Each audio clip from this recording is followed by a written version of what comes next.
안녕하세요. 토요미스테리 디바제시카입니다. 1939년 미국 켄터키주에 있는 파이크빌이란 지역에는 200개의 방을 가진 해처 호텔이 있었습니다. 그리고 바로 그 옆 건물에는 그 자신의 집을 짓고 살고 있는 호텔의 소유자 제임스 해처가 있었죠. 그는 파이크빌 지역에서 꽤나 부유한 재력가로 거의 평생 이름을 날리면서 살아오고 있었는데요. 나이가 80살이 됐고 지병으로 힘들게 투병을 하던 중 마침내 죽음을 앞두고 있었죠. 그런 제임스는 오래전부터 조카들에게 신신당부한 사항이 있습니다. 자신이 죽어서 들어가게 될 관을 특별하게 제작해야 한다는 것이었죠. 우리가 일반적으로 생각하는 부자들이 만들어내는 금장 달린 그런 화려한 관이 아닙니다. 그는 결코 관 안에서도 문을 열 수 있는 특수장치를 달아야 한다고 강력하게 주장해왔어요. 조카들은 삼촌이 이 이생에 대한 너무 강한 집착을 가지고 있다라고 보일 수도 있겠지만 제임스의 입장은 달랐습니다. 그는 실제로 관에서 깨어난 사람을 두 눈으로 직접 봤기 때문입니다. 제임스 해처는 젊었을 적에 석유와 목재 사업으로 시작해서 부를 축적했고요. 이후 석탄까지 연이어 성공하면서 상당히 부유한 사업가로 이름이 나 있습니다. 그는 1889년 옥타비아라는 여성과 결혼을 했고 2년 후인 1891년 1월에 정말 눈에 넣어도 아프지 않을 아들 제이콥을 얻게 되면서 가족을 형성해 가죠. 하지만 안타깝게도 몸이 약하게 태어난 아이가 몇 달을 버티지 못하고 숨을 거두게 되는데요. 정말 성공과 부 모든 것을 누리면서 행복하게 지내던 이 집안의 첫 비극이 시작된 겁니다. 부모는 파이크빌에 있는 공동묘지에 아들을 묻게 됩니다. 그런데 이후 아내 옥타비아가 자식을 잃은 슬픔을 극복하지 못했는지 심각한 우울증을 보였어요. 그러다 옥타비아가 고열을 호소하면서 몸져 눕게 되죠. 남편은 먼 지역에 있는 의사 선생님까지 초빙을 하면서 오로지 아내의 건강을 회복하는 데 혼신의 힘을 다했습니다. 하지만 의사의 처방은 별다른 효력을 발휘하지 못했고 결국 아내는 혼수 상태에 이르러요. 그렇게 시간이 지나 1891년 5월 아들이 사망한 지 4개월 만에 옥타비아 또한 숨을 거뒀습니다. 한순간에 아들과 아내까지 다 잃어버렸죠. 그는 먼저 간 아이가 묻혀있는 파이크빌 공동묘지에 옥타비아의 무덤을 만들었습니다. 그런데 얼마 후부터 이 공동묘지에 대한 섬뜩한 소문이 돌기 시작했어요. 워낙 여기가 맑은 날씨에도 안개가 자욱하게 뒤덮인 곳이라고 해요. 그래서 으슥한 분위기를 내고 있죠. 그런데 무엇보다도 묘지 주변에서 하는 여자 울음소리가 들려온다는 거예요. 여기에 더해서 어떤 사람은 정체 모를 유령을 목격했다. 근데 그게 분명 여자였다라는 이야기까지 들립니다. 이후에 소문이 점점 구체화돼 가는데요. 그 여자 유령이 얼마 전에 사망한 옥타비아 해처와 똑같이 생긴 것 같다. 그러면서 혹시 그녀가 병이 아니라 억울한 죽음을 당한 게 아니냐라는 의심까지 뻗어나갑니다. 그리고 이 이야기는 남편 제임스에게도 들어갔죠. 하지만 아내의 투병 처음부터 사망까지 옆에서 두 눈으로 다 지켜본 그는 정말 할 일 없는 마을 사람들이 만들어낸 쓸데없는 얘기라며 무시했습니다. 그런데 이후 파이크빌에서는 더 큰 비극이 찾아와요. 이 주민들이 하나둘씩 시름시름 앓기 시작하더니 마치 전염병처럼 퍼지기 시작합니다. 근데 다들 증상이 유사했어요. 처음에는 고열에 시달리면서 몸을 가누지 못했고요. 이내 혼수 상태에 빠졌고 그렇게 오랫동안 있다가 결국 사망하는 겁니다. 어라? 근데 생각해보니까 이 증상은 옥타비아가 보인 증상과도 유사하죠.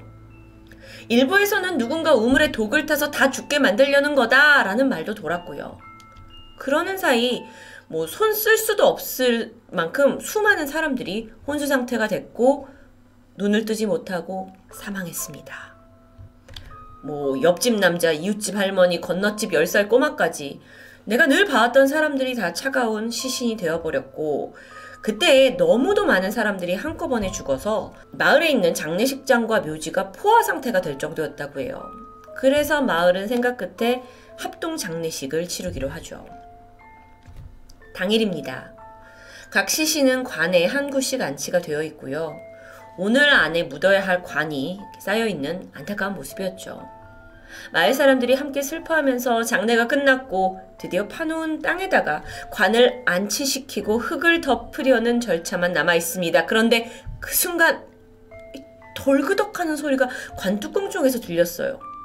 그러더니 옅게나마 막 쿵쿵 안쪽에서 두드리는 소리가 들립니다. 처음에 귀를 의심하던 사람들이 야 이거 안 되겠다 싶어서 관을 일단 꺼냈고요. 조심스럽게 뚜껑을 열어보는데 눈을 번쩍 뜨고 있는 시신, 아니 사람이 몸을 일으키고 있는 겁니다. 분명 살아서 움직이고 있어요. 이후에 정말 혼란의 도가니였습니다. 일단 가족들은 주근이가 살아 돌아왔다고 너무 기뻤죠. 근데 어떤 사람들은 이건 귀신의 짓이라면서 막 얼굴이 하얗게 질렸고요. 한편에서는 저 다른 관에 있는 내 가족도 아직 죽은 게 아닐 수 있다 라고 하면서 관을 파헤치기 시작합니다. 파이크빌 마을 자체에 큰 충격과 혼란이 빠져있는 사이에 이 지역에 있는 의사들은 어쩌면 이들이 전염병처럼 걸린 병이 우리가 모르는 무언가일 수도 있다라고 원인을 밝히고자 본격적인 조사에 나서게 돼요. 그리고 그 사이에 같은 증상으로 혼수 상태에 빠져있던 환자들 몇몇은 깨어나기도 했죠. 그리고 모든 조사가 끝나고 의사들이 결론 내렸어요. 그 사람들이 사망한 게 아니라 깊은 잠에 빠져 있었던 겁니다. 에? 아니 이걸 의사쌤이 말했다고 하기엔 좀 비과학적으로 들리죠? 근데 그게 사실이었습니다. 그 병의 원인은 체체파리였습니다. 체체파리는 주로 서부 아프리카에서 발견이 되는 흡혈성 파리를 이제 통틀어서 부른다고 해요. 집에 있는 파리보다 좀 더 크고요.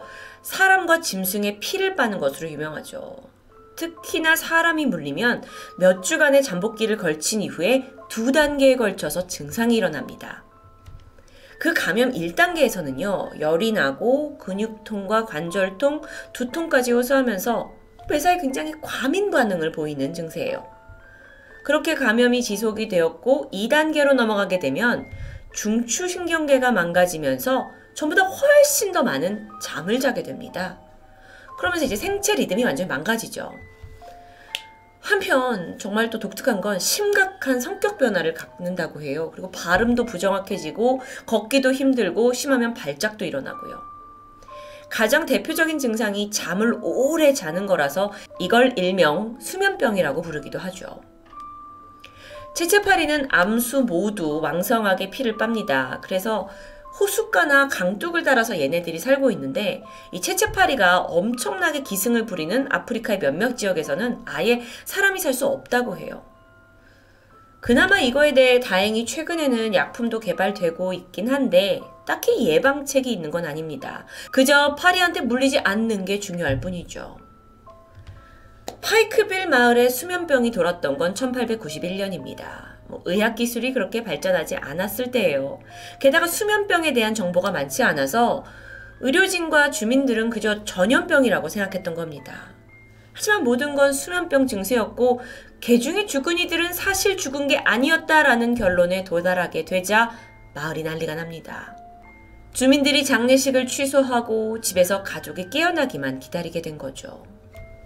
그런데 여기서 문제는 제임스의 아내 옥타비아입니다. 그녀 역시 이 체체파리에 물려서 나타난 수면병 증상과 유사했는데요. 의사들의 말이 사실이라면 옥타비아는 관에 묻힐 때까지 죽은 게 아니라 살아있었을 확률이 높다는 겁니다. 그래서 제임스가 모든 일을 다 제치고 인부 몇 명을 불러서 빨리 옥타비아 무덤으로 달려갔죠. 파헤쳤습니다. 그리고 관을 열었는데 너무도 끔찍한 광경이 펼쳐져 있었어요. 관 뚜껑에 보이는 수많은 스크래치 자국들.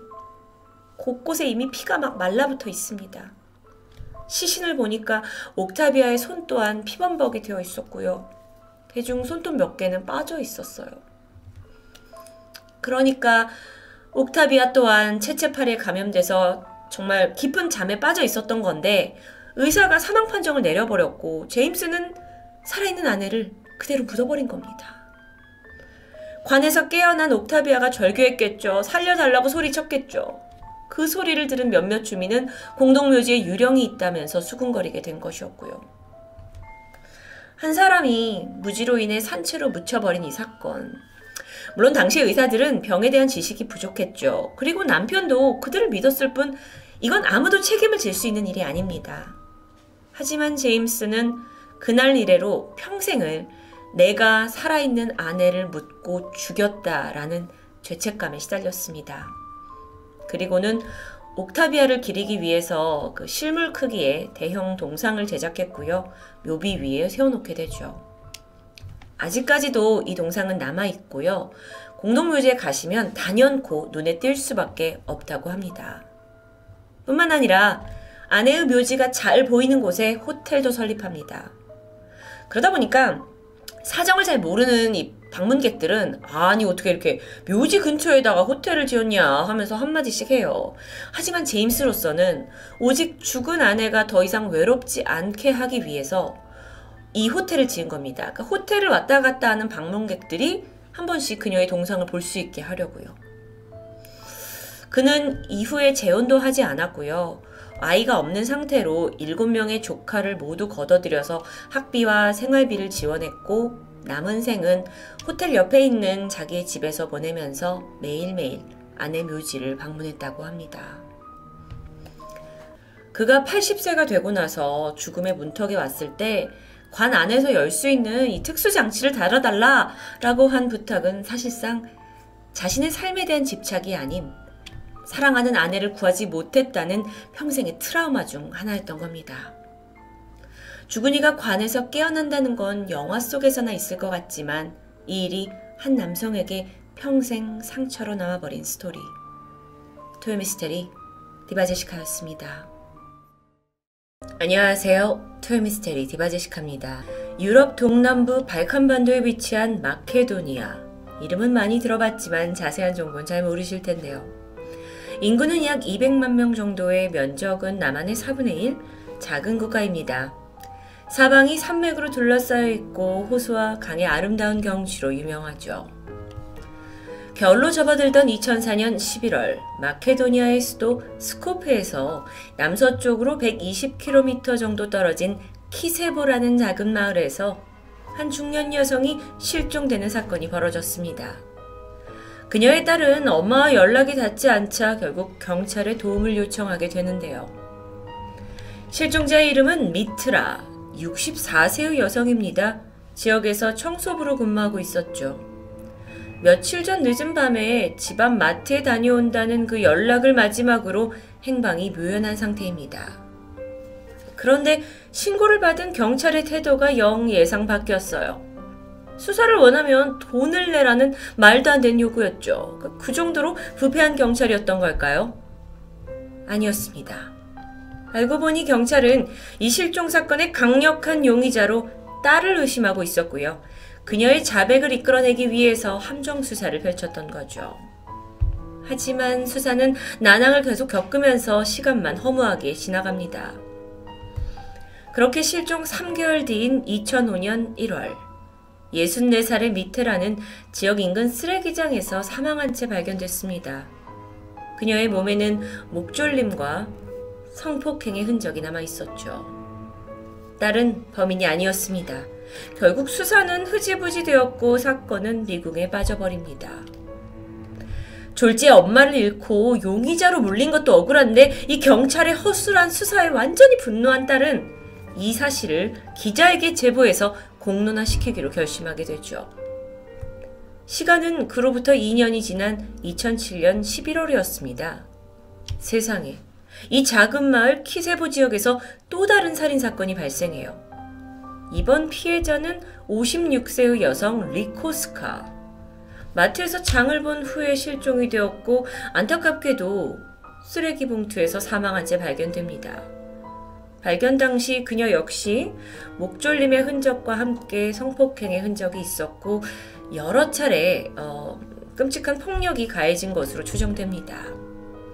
혹여 이 상태를 보고 원한에 의한 살인을 염두했지만 주변인들에 따르면 리코스카는 너무도 평소에 성실하고 또 마음이 착한 사람이라고 하는데요. 원한을 가질 만한 사람이 주변에 전혀 없었던 거죠.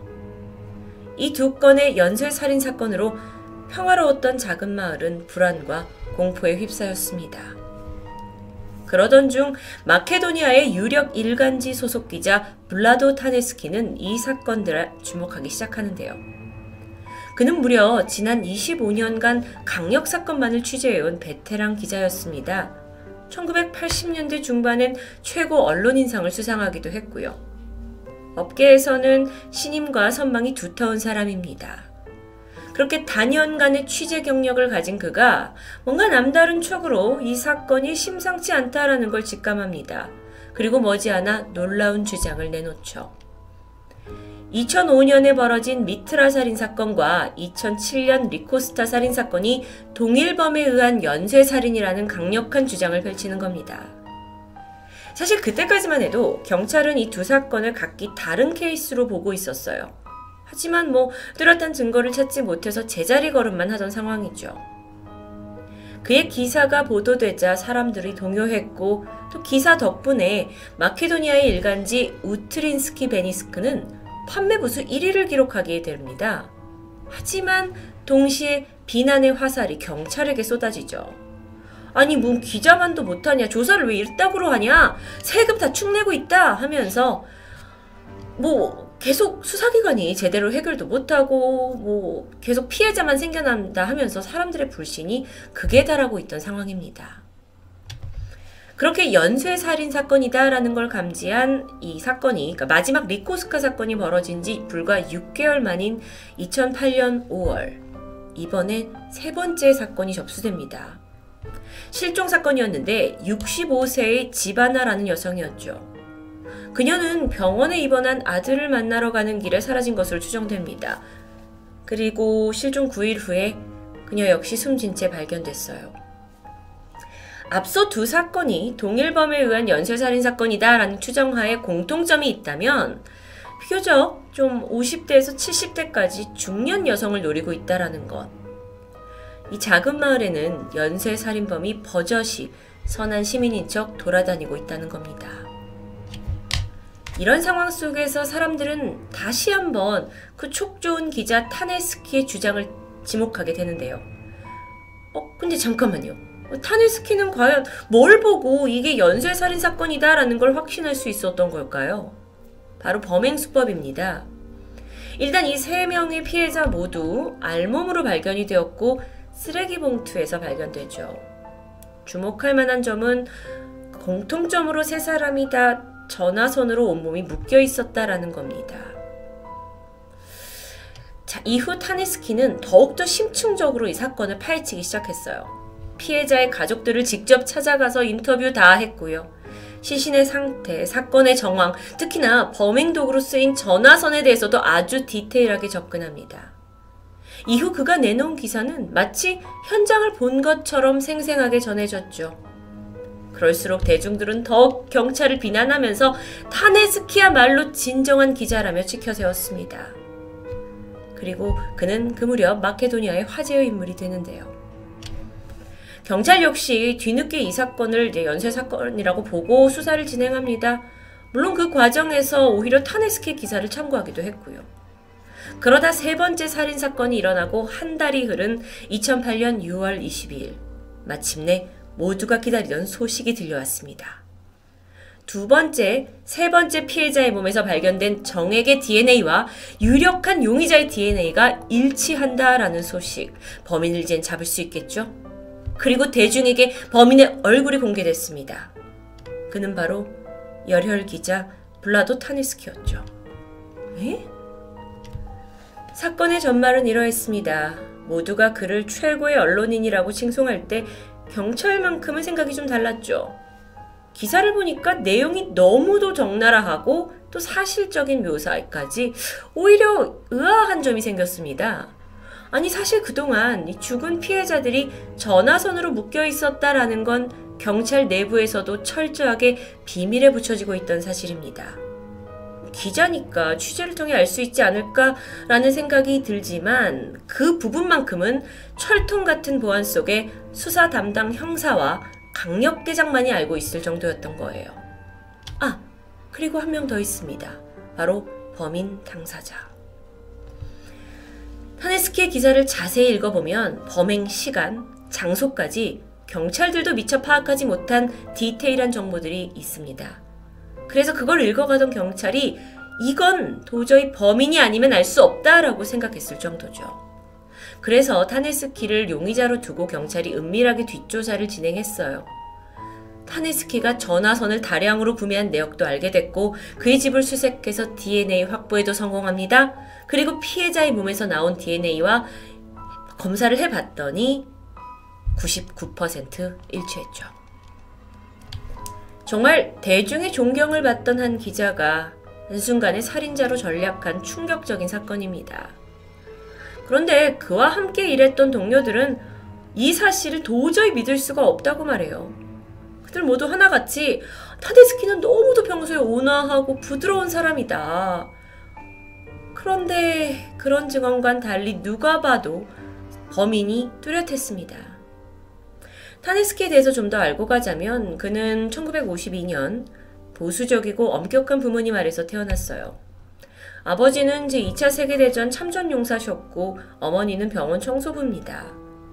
그런데 어릴 적부터 유독 어머니와 트러블이 잦았다고 해요. 글쓰기에 관심이 많았던 타네스키는 저널리즘을 공부한 후에 기자가 되는 데 성공했는데요. 대학 시절에 만난 변호사 아내와 결혼을 했고 둘 사이에 사랑스러운 2명의 자녀까지 있습니다. 정말 겉보기에는 남부러울 것 없는 완벽한 삶이었죠. 하지만 지난 2002년 그의 아버지가 자살로 스스로 세상을 떠났고요. 몇 달 후에 어머니는 약을 실수로 과다 복용하는 바람에 병원 신세를 지게 되는데요. 그 병원비를 마련하는 과정에서 타네스키의 가세가 점점 기울기 시작합니다. 엎친 데 덮친 격으로 기존 일하던 신문사에서 해고마저 당했고 반면에 아내는 승승장구 승진을 하면서 어쩌면 그의 자존심에 스크래치가 갔을 수도 있죠. 다행히 경력을 살려서 마케도니아의 또 다른 일간지로 이직을 했는데 이때 그는 자신의 입지를 굳혀야 한다는 부담감에 휩싸이게 돼요. 특히나 정말 특종, 소재 고갈로 힘들어하던 그는 이 마케도니아 모든 국민이 관심을 가질 만한 역대급 특종을 만들어내기 시작합니다. 타네스키는 평소 관계가 좋지 않았던 자신의 어머니와 굉장히 비슷한 느낌이 나는 그 중년 여성들을 타겟으로 삼았어요. 그래서 피해자들이 모두 50대 이상의 중년 여성이었고 심지어 어머니와 같은 일을 하는 청소부도 있었습니다. 나중에 알려진 건데 이 작은 마을에 그러니까 피해자 3사람 모두 그의 어머니와 친분이 있었을 정도예요.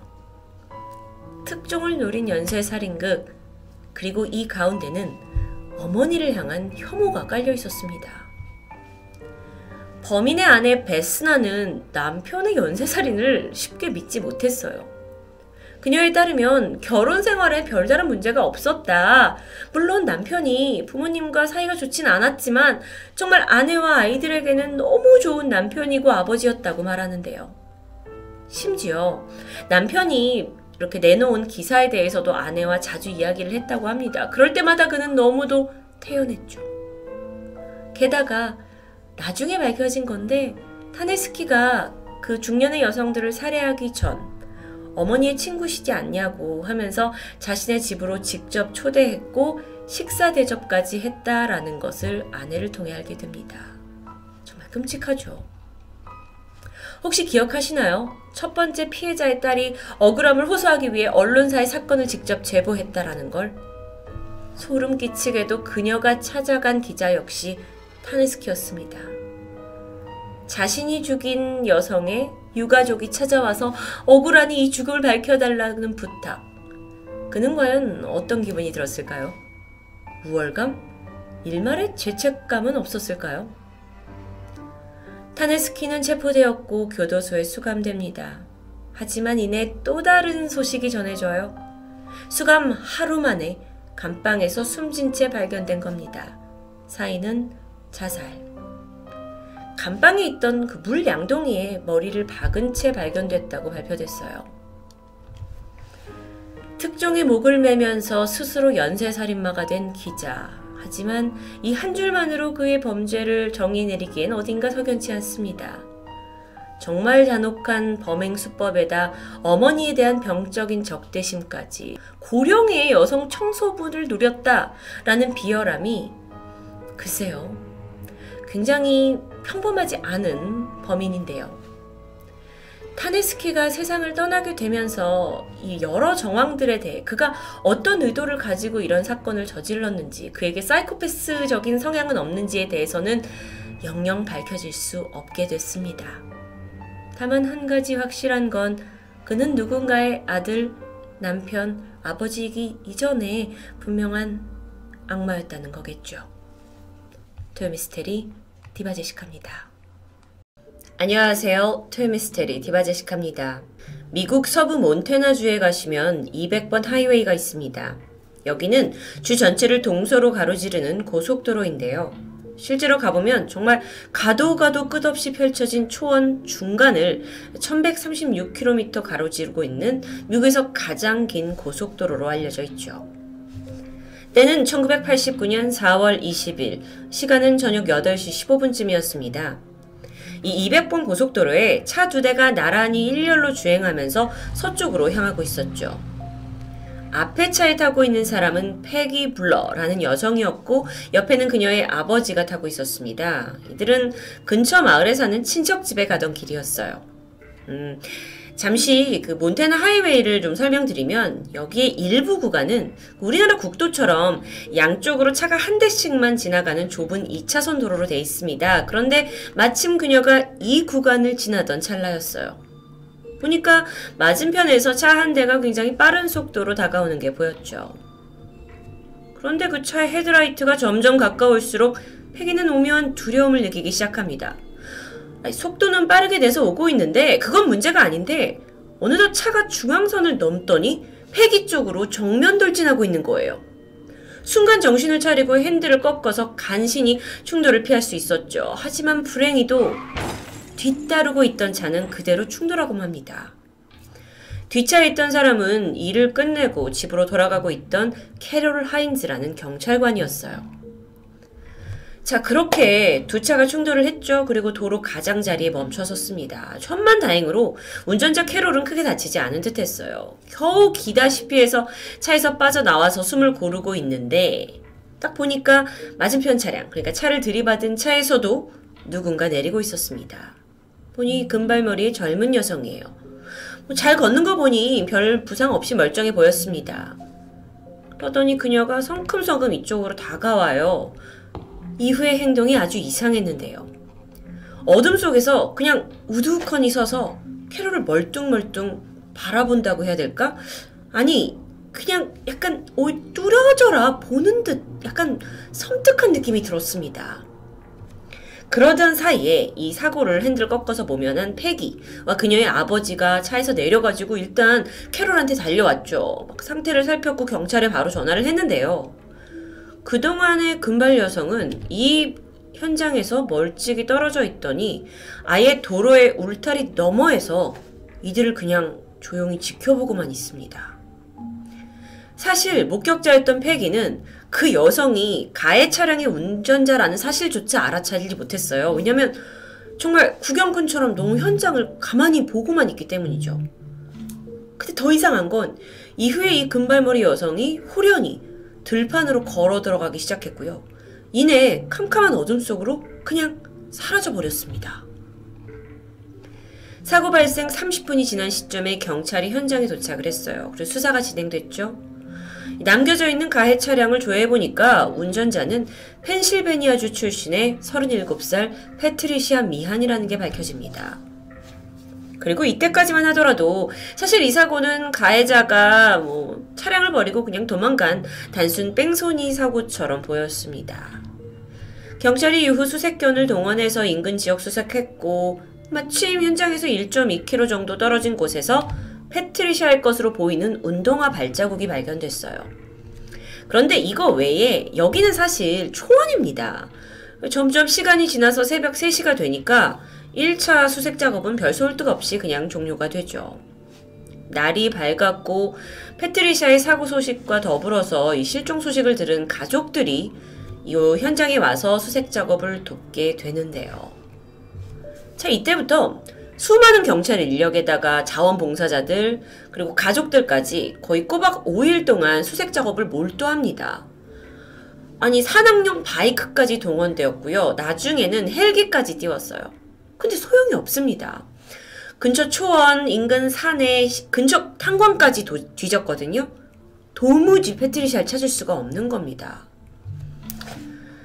그녀가 살던 곳은 이 현장에서 약 482km 떨어진 보스만이라는 지역이었어요. 가족들은 아니 얘가 왜 이렇게 늦은 저녁에 집에서 멀리 떨어진 200번 하이웨이를 달리고 있었는지 전혀 이유를 알 수가 없었는데요. 심지어 사고 이후에 왜 초원으로 그냥 걸어 들어갔는지도 정말 미스터리 그 자체였습니다. 그리고 나서 머지않아 경찰이 이 실종 사건에 대한 한 가지 가능성을 제기해요. 패트리샤가 사고를 내고 당황을 했어요. 그래서 도망친 거죠. 그런데 마침 여기서 1km 정도 떨어진 곳에 건초 더미를 운반하는 커다란 트럭이 있었다는 겁니다.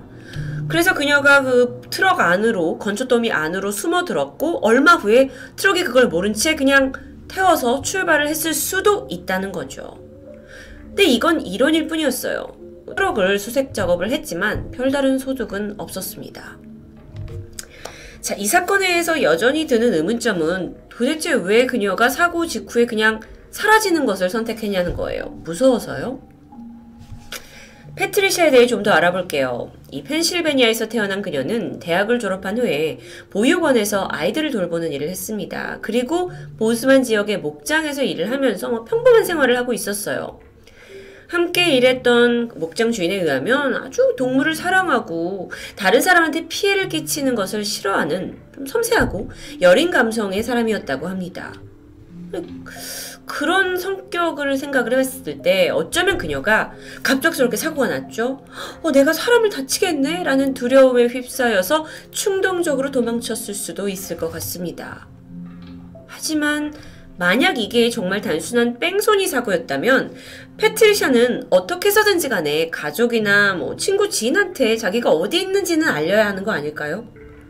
근데 그녀는 끝끝내 나타나지 않았습니다. 자, 그렇다면 최악의 상황을 생각해 볼 수 있을 텐데 혹시 그녀가 이 사고의 후유증으로 어디선가 죽음을 맞이한 건 아닐까요? 이후에 패트리샤 실종 사건은 공개로 전환됩니다. 그리고 놀랍게도 미 전역에서 그녀를 목격했다는 제보가 100건 이상 쏟아졌어요. 공통적으로 목격된 장소가 있었는데 거긴 바로 트럭 정류장입니다. 이게 한국으로 치자면 고속도로에 있는 휴게소 같은 곳인데요. 패트리샤가 특히나 트럭 기사들한테 히치하이킹을 부탁을 했고요. 그렇게 해서 패트리샤를 만난 기사님들에 따르면 정확한 목적지를 알려주지 않았고 모른다고 그랬고 또 어떤 기사님들은 패트리샤가 울고 있었다고 진술하기도 했죠.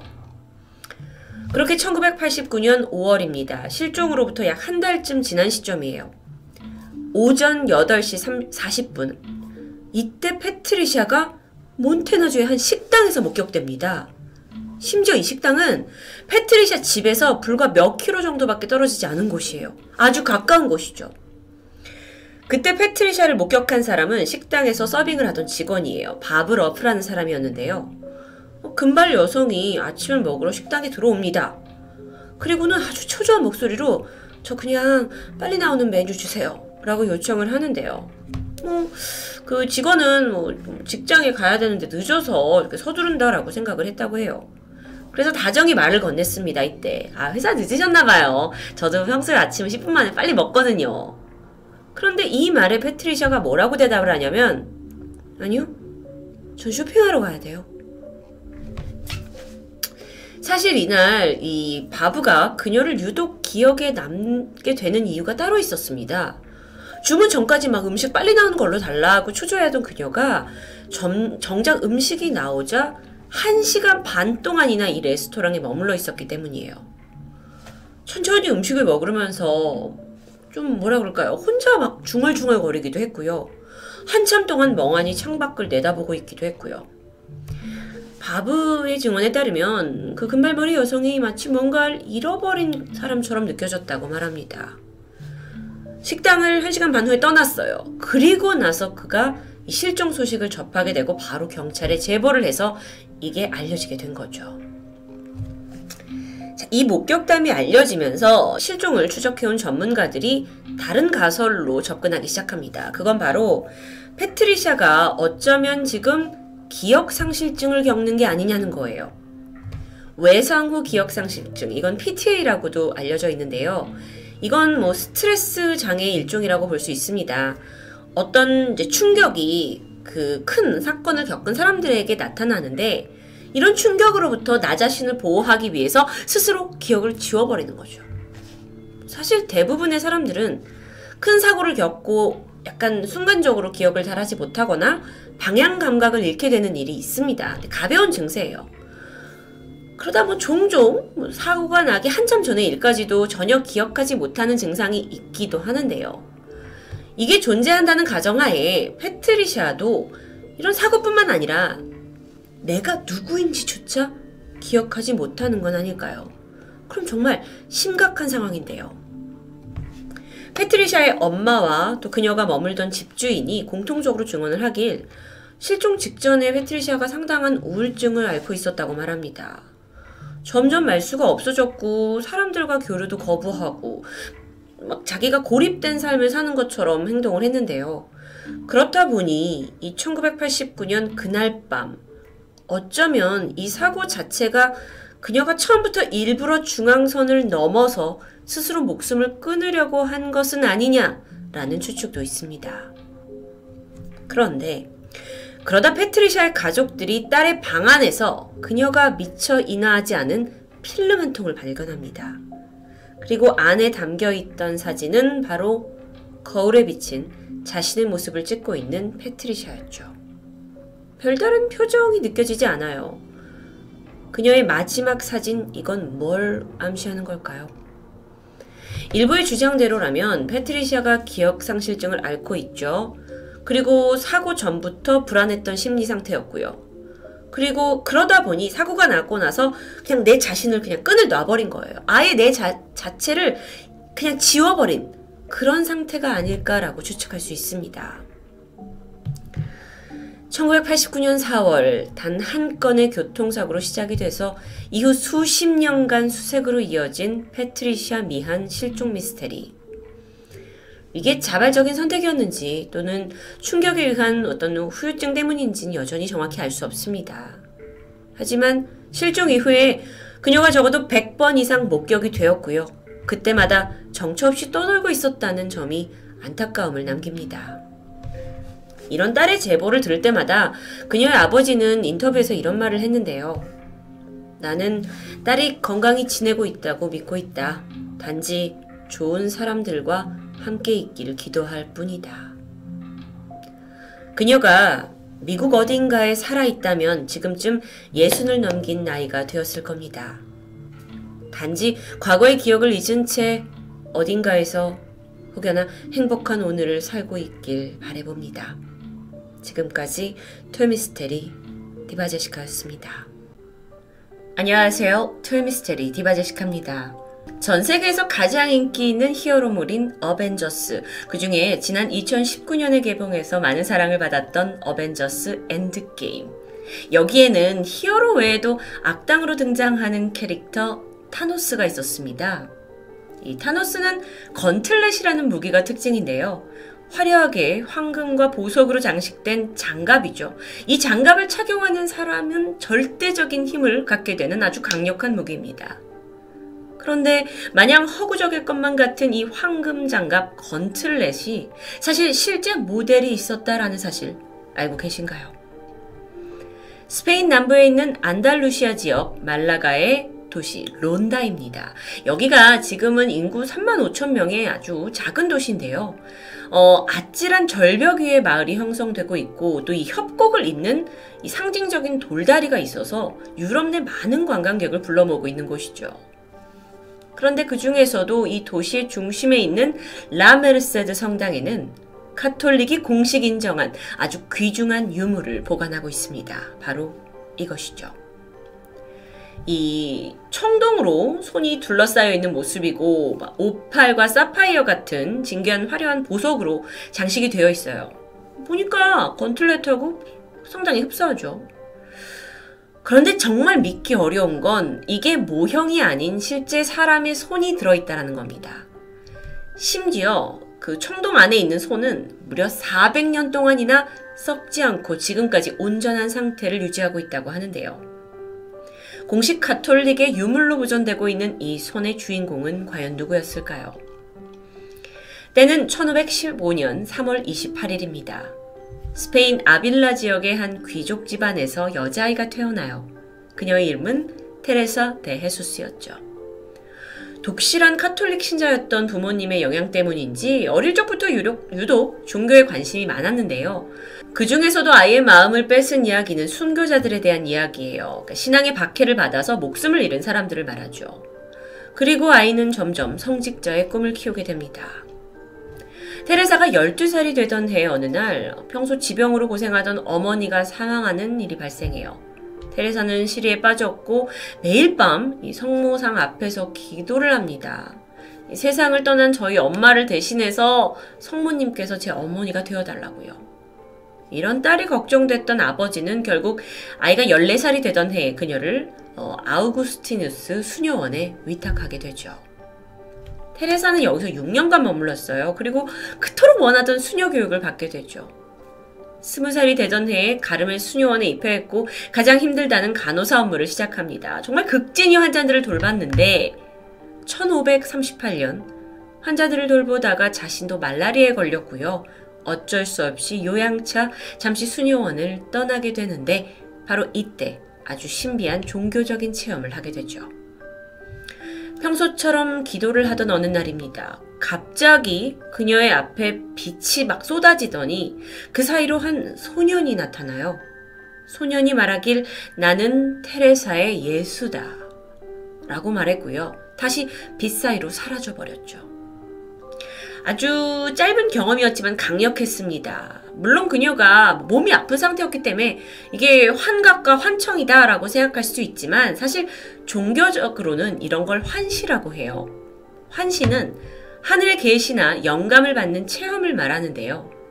그 후로도 테레사 수녀는 지속적으로 계속 환시를 경험하면서 이 모든 경험들을 기록해 놓기 시작해요.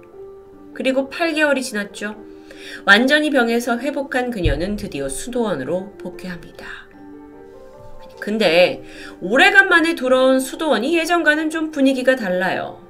이 당시에 이 수도원이라는 곳이 모두에게 개방이 되면서 세속적인 것에 좀 물들고 있었고 문란해져 가던 상태예요. 예를 들어서 일반인들이 여기서 파티를 열어서 사교 행위를 하는 것도 흔한 일이었죠. 테레사 수녀가 이건 개혁이 필요하다 하면서 수도원의 개혁을 주장합니다. 물론 내부에 그녀를 존경하는 사람들이 많긴 했지만 개혁이라는 건 혼자의 힘으로는 어려운 일이죠. 그렇게 잘 되지 않고 힘든 시간을 보내다가 또다시 결정적인 일을 겪게 되는데요. 어느 때처럼 이제 기도를 하고 있어요. 그런데 옛날 그 환시에서 봤던 남자아이를 다시 보게 된 겁니다. 그 아이의 손에는 황금색의 긴 창이 들려 있었고 끝에는 불이 붙어 있어요. 테레사 수녀가 그냥 멍하니 바라만 보고 있었는데 이때 소년이 테레사의 심장 쪽을 향해서 이 창을 깊숙이 찔러 넣어요. 근데 이게 환시인데도 불구하고 그 고통이 너무 커서 비명을 질렀다고 하거든요. 정말 생생하게 느껴져서 너무 현실과도 같았다고 합니다. 정신을 차렸죠. 그랬더니 여전히 가슴 한켠이 욱신거려요. 그리고 확인해보니 정말 놀랍게도 가슴에 선명한 붉은 자국, 그러니까 가톨릭에서 얘기하는 성흔이 남아 있었던 겁니다. 성흔이라는 건 스티그마타라고도 불려지는데 지금까지도 연구가 활발한 어떤 초자연 현상 중의 하나라고 볼 수 있습니다. 이 신앙심이 깊은 종교인들이 몸에 갑자기 알 수 없는 상처가 생기는 건데요. 예수 그리스도가 십자가형을 당할 때 생긴 상처와 비슷하다고 전해주죠. 한 예로 지난 1968년에 사망하신 이탈리아의 파드레 피오 신부는 20대 때부터 손에 성흔이 생겨났어요. 그리고 사망하실 때까지 약 50년간 매일 상처에서 피가 흘렸다고 전해집니다. 굉장히 유명한 일화예요. 그 정도면 건강상 좀 위험한 게 아니냐 생각이 되는데 신부님은 빈혈이나 이런 문제는 전혀 없으셨고 대신 피를 멈추게 하기 위해서 거의 매일 장갑을 끼고 생활했다고 합니다. 사진으로도 확인되시죠. 그는 사망하신 이후에 로마 교황청에 의해 공식적인 성자로 추대가 되었는데 사실 지금까지 종교인들 중에서 내가 성은이 생겼다라고 하시는 분들이 약 300여 명 정도가 있습니다. 그런데 공식적으로 교황청의 인정을 받은 건 20% 정도죠. 존재는 분명하지만 그 원인이 뭔지는 여전히 과학적으로 설명되지 않고 있습니다. 어쨌든 다시 테레사 수녀로 돌아와서 그녀한테 성은이 생겼다라는 소문이 나면서 예전보다 훨씬 더 많은 사람들이 테레사 수녀를 따르기 시작했어요. 그 힘을 받아서 대대적인 수도원 개혁에 성공하게 되죠. 마침내 테레사 수녀는 32개의 수도원을 창립까지 하는데 성공합니다. 그런데 그렇게 이제 열심히 평생을 못 마치시다 보니까 건강에 문제가 생겼고요. 결국 1582년 10월 테레사 수녀는 67세의 나이로 세상을 떠나게 되죠. 장례가 치러졌고 그녀의 관은 수도원 인근 지역에 안치됩니다. 그렇게 몇 개월이 지난 어느 날이에요. 그녀의 무덤 근처를 지나가던 한 남성이 아주 향기로운 냄새를 맡았어요. 무슨 냄새지? 하고 막 무덤 주위를 맴돌았죠. 냄새의 근원을 찾아봅니다. 근데 아니 무슨 식물 같은 것도 꽃도 없고 여기에는 향기가 날 만한 게 전혀 없거든요. 근데 그러긴 냄새가 너무 강했다고 해요. 결국 이 소문은 그 가톨릭 교단에까지 알려졌고요. 교단에서 혹시 모르니 테레사 수녀의 무덤을 정밀하게 조사해보자 라고 결정합니다. 그래서 테레사 수녀가 매장이 된 지 5개월 만에 그녀의 관뚜껑이 다시 열려요. 이때 사람들은 믿을 수 없는 광경을 보게 되죠. 5개월이나 지났으니까 관도 낡아지고 있었는데 그녀의 시신만큼은 정말 어제 사망하신 것처럼 전혀 썩지 않은 상태 그대로였던 겁니다. 그래서 가톨릭 교단에서 의사 선생님을 불러요. 그리고 시신을 살펴보게 했죠. 혹시 무슨 처리가 된 게 아닌가? 방부 처리가 된 것도 아니고 그냥 일반적인 시신일 뿐이에요. 무덤가를 맴돌던 그 향기 역시 시신에서 나고 있었죠. 자, 이런 기이한 일이 생기다 보니까 사람들은 테레사 수녀에게 기적이 일어난 거다. 그녀를 성인으로 추대해야 한다고 주장합니다. 하지만 좀 일각에서는 다른 의견도 있었어요. 시신이 부패하지 않았다. 이건 이 스페인의 기후적인 특징 때문이 아니냐라는 겁니다. 이 지역이 여름에는 굉장히 높고 건조한 건기가 지속되고요. 겨울에는 따뜻한 우기가 이어집니다. 지중해성 기후 때문에 시신의 부패가 그냥 굉장히 늦게 된 거일 뿐이다. 자, 그럴 수 있어요. 근데 이게 성립이 되려면 그 지역에 있는 대부분의 시신에서 부패가 일어나지 않아야 합니다. 또 다른 한편에서는 이 시신이 실압 현상을 거친 뒤에 밀랍화된 거라고 주장했죠. 실압 현상이라는 건 시신의 수분과 피가 다 외부로 빠져나가서 미라 같은 모습으로 변하는 걸 의미합니다.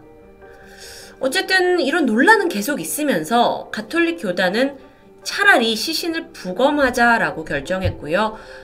기이한 사실이 드러나죠.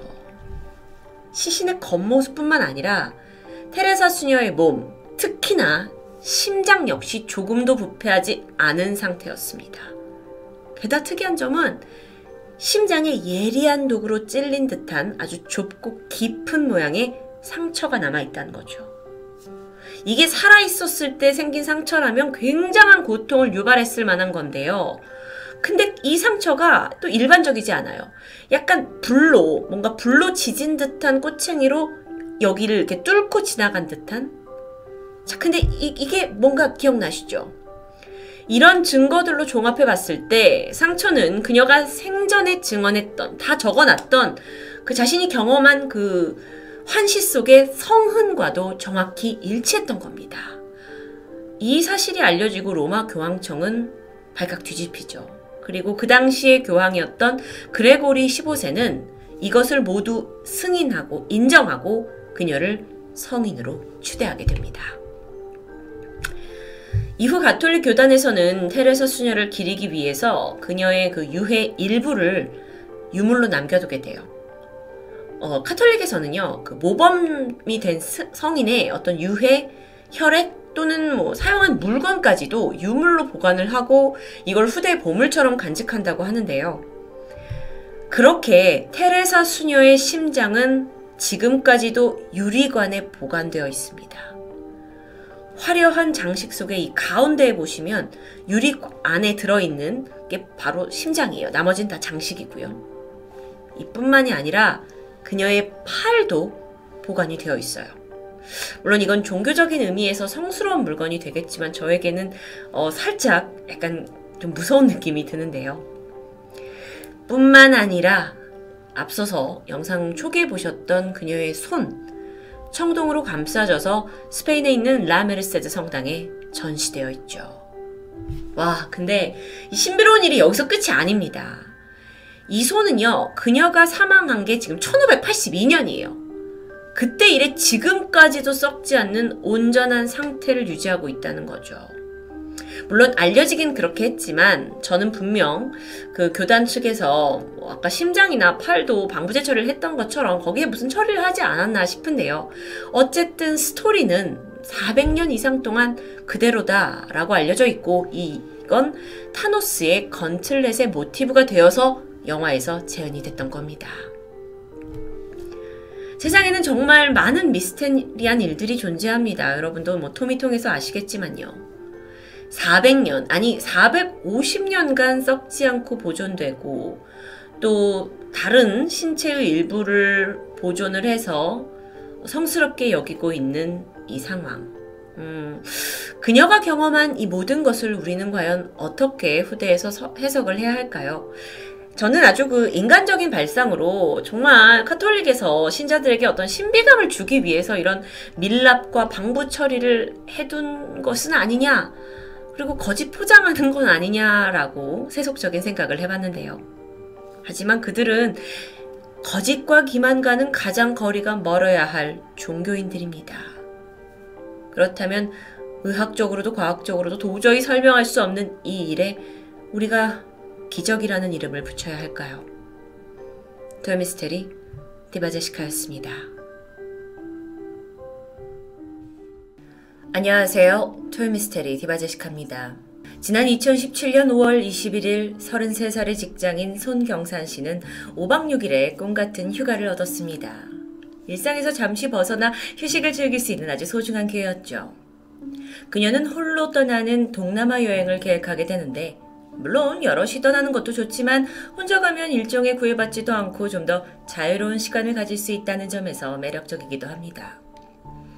그녀가 향한 곳은 바로 라오스, 저렴한 물가와 자연경관에 문화유산까지 가득한 곳이죠.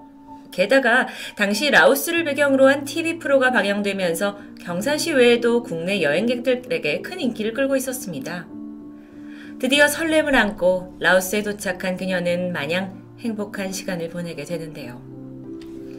여행 둘째 날인 5월 22일, 이날은 루앙프라방에 위치한 꽝시 폭포에 방문하는 날이었습니다.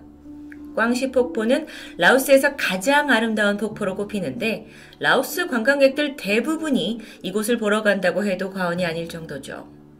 하지만 단 한 가지 문제는 꽝시 폭포의 위치였습니다. 이곳은 루아프라방 시내에서 약 40분가량 떨어진 아주 외진 숲속 한가운데 위치해 있습니다. 그렇다 보니 관광객들이 이곳을 방문할 수 있는 방법은 툭툭이라는 라오스 현지 택시를 타거나 또는 여행사와 연계되어 있는 패키지 투어를 이용하는 방법뿐이었죠. 경산시는 다른 일정은 대부분 혼자서 소화했지만 이 꽝시폭포 방문만큼은 패키지를 선택하게 됐고 가이드를 따라 다른 관광객들과 함께 폭포로 이동합니다. 에메랄드빛 꽝시폭포에 도착한 후 개별적으로 자유시간이 주어졌습니다. 사람들 모두 뿔뿔이 흩어졌고 경산시 역시 인근을 둘러보기 시작했는데요. 정말 너무도 이국적인 광경에 시간이 가는 줄 모르고 관광을 즐겼죠. 그렇게 주어진 시간이 끝나고 흩어졌던 사람들이 하나둘 다시 모이게 됩니다. 가이드가 인원 체크를 시작하는데 어라? 한 명이 없습니다. 바로 경산시였죠. 집결 시간으로부터 30분이 지나도록 모두가 기다렸지만 그녀는 돌아오지 않았습니다. 급하게 연락을 취해봤지만 이상하게도 핸드폰이 꺼진 상태예요. 꽝시폭포 코스는 워낙 관광객들도 많고 또 길이 잘 조성되어 있어서 만약 무슨 일이 생겼다면 금방 눈에 띄었을 겁니다. 하지만 등산로 주변의 상황이 좀 달랐죠. 코스를 조금만 벗어나도 이렇게 사진처럼 험하고 빽빽한 숲길이 펼쳐져 있어서 평소에도 이 코스를 이탈해서 길을 잃는 사고가 종종 발생했다고 합니다. 어쩌면 경산씨도 이 폭포 주변을 돌아다니다가 그런 식으로 길을 잃었을 확률이 있죠. 이후 가이드와 이 패키지 투어 일행들은 다 같이 폭포 일대를 수색하기 시작했습니다. 하지만 아무리 샅샅이 뒤져도 경산씨의 모습이 보이지 않아요. 상황의 심각성을 인지한 이들은 결국 현지 경찰에게 실종 신고와 구조 요청을 하게 되는데요.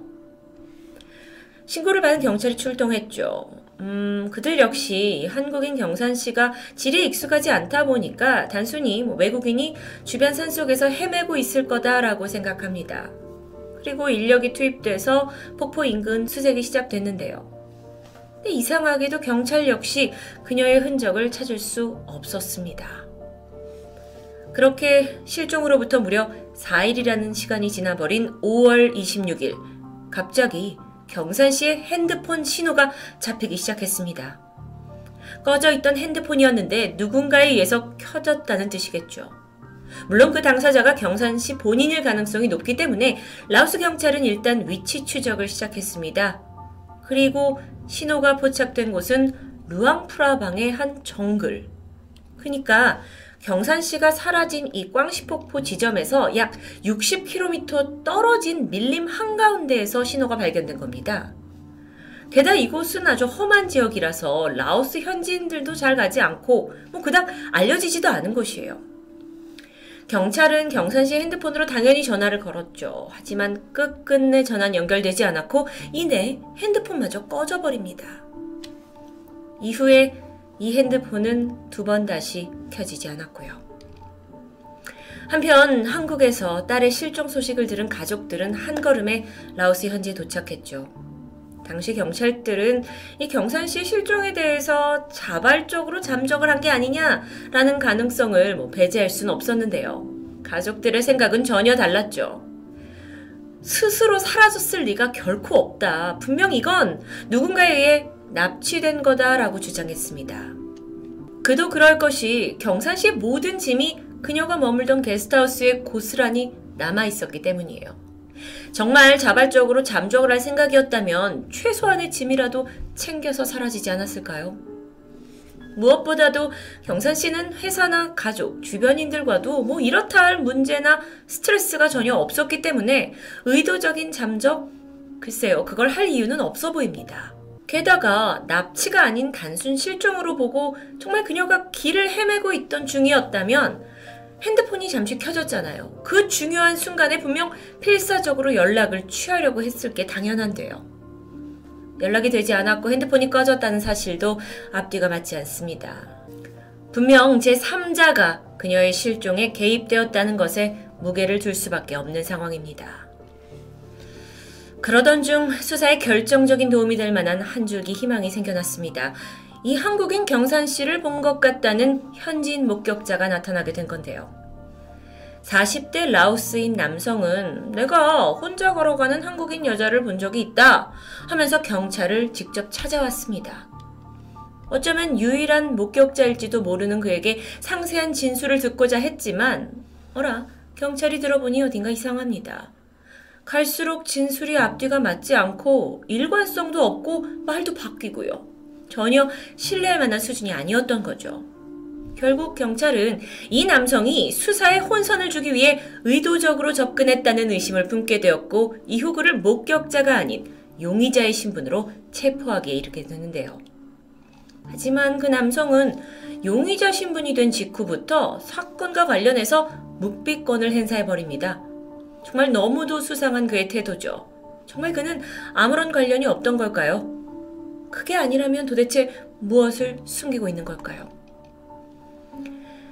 경산씨 실종과 관련해서 안타까운 점은 별다른 증거가 없다는 겁니다. 하지만 현재 가장 유력한 정황으로 보이는 것은 경산씨가 바로 이곳의 마약 재배자들에 의해 납치되었을 수도 있다라는 가설인데요. 지도에서 루앙프라방의 위치를 보면 여기는 태국과 미얀마, 중국의 운남성과 아주 근접한 지역입니다. 국경이 이렇게 맞닿아 있다 보니까 루앙프라방은 이른바 골든 트라이앵글이라고 불리면서도 유명하죠. 여긴 마약 재배의 성지로도 또 한 번 유명합니다. 실제로 이곳에선 마약 재배 일손이 필요하다 보니까 사람이 납치되는 일도 종종 발생해 왔다고 합니다. 그렇다면 혹시 경산시 역시 이 마약 농장을 운영하는 어떤 현지인에 의해 납치된 건 아닐까요? 그렇다면 그 허위 제보를 한 남성? 그는 마약 농장 관계자일 수도 있습니다. 혹은 사람을 납치해서 일꾼으로 판매하는 브로커일 수도 있고요. 물론 이건 추정일 뿐입니다. 이거 외에 또 다른 추정으로 본다면 바로 북한과 연루되었을 가능성입니다. 루앙프라방은 2010년대 초반부터 이 탈북자들의 탈북 루트로 자주 사용되었습니다. 그렇기 때문에 일부의 라오스 교민들은 탈북자 조직이나 혹은 북한 측과 연루되어서 실종되었을 가능성도 있다고 조심스럽게 제기했죠. 그 외에도 경산씨가 실종된 2017년은 라오스에서 유독 인신매매 범죄가 활기를 쳤던 때였기 때문에 경산씨 역시 그들의 표적이 되었을지도 모른다는 이야기가 있습니다. 그녀는 홀연히 실종되고 수많은 가정들이 이렇게 맴도는 가운데 라오스 교민들이 입을 모아서 지적하는 게 있습니다. 바로 당시 한국 대사관의 대처. 라오스에서는 다른 어떤 SNS보다도 페이스북의 이용률이 압도적으로 높은데요. 근데 경산씨가 실종됐을 당시 대사관에서는 페이스북은 물론 공식 홈페이지에조차도 그녀의 실종과 관련된 아무런 정보를 업로드하지 않았다고 합니다. 물론 그 게시만으로 바로 그녀를 찾을 수 있다라는 건 아니지만 만약 대사관이 좀 더 신속하게 페이스북으로라도 이 한국인의 실종을 알렸더라면 어쩌면 아주 작은 단서라도 빠르게 제보받을 수 있지 않았을까요? 현지 교민들조차 대사관의 이런 대처에 분통을 터뜨렸죠. 누구보다 우리나라 국민의 안전을 책임져야 할 기관이 너무도 안일하게 대응했던 겁니다. 현재 2021년 경산치가 사라진 지 4년이 지났습니다. 그리고 여전히 그녀의 행방은 묘연한 상태죠. 경산씨의 어머니 김씨는 코로나 사태가 시작되기 직전까지 주기적으로 라오스를 찾았고 꽝시폭포를 방문해서 계속적으로 딸의 행방을 수소문했다고 합니다. 그녀는 현지인들에게 자기가 직접 만든 실종지 전단을 나눠주면서 하염없이 딸의 이름을 외치고 있는데요. 이 실종 사건은 사람들이 오래 기억하는 것만으로도 실종자를 찾을 확률이 높아진다고 합니다. 오늘 토미 영상을 통해 손경산 씨의 실종을 함께 안타까워해 주시고 가족의 슬픔을 느껴주셔서 감사합니다. 그리고 한 가지 더, 라오스에서 사라진 그녀의 실종을 꼭 기억해 주시길 바랍니다. 147cm의 아담한 키, 앞머리가 있는 긴 머리 스타일, 소녀같이 앳된 생김새를 하고 있는 경산씨. 이제는 그녀가 37살이 되었을 텐데요.